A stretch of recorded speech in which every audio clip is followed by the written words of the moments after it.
Hey y'all, so I finally got one of those rolling garden carts with a seat, and it's actually way more useful than I expected. VEVOR did send it over to us and compensate us for this video, but I will tell you that this thing is pretty cool. The handle is extended so you can pull it around without having to hunch over, which honestly saves my back. It's great when I'm out there weeding or planting for a while or trying to move things around the flower beds. Putting it together was super easy. It did not take us long at all. It's kind of a three-in-one deal. You can sit on it, use it as a little pull wagon, and there's even a storage basket underneath for your tools or whatever else you're lugging around.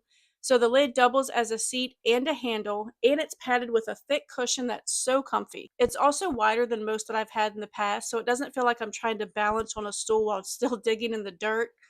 The wheels are really sturdy and roll well over gravel and grass and all the bumpy spots in our yard. It doesn't feel wobbly or cheap at all. This thing is all metal and it can hold up to 400 pounds, so I can load whatever I want in it without having to worry.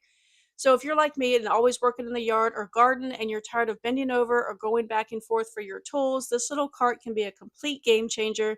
We absolutely love it. We hope you do too, and I hope this video helps.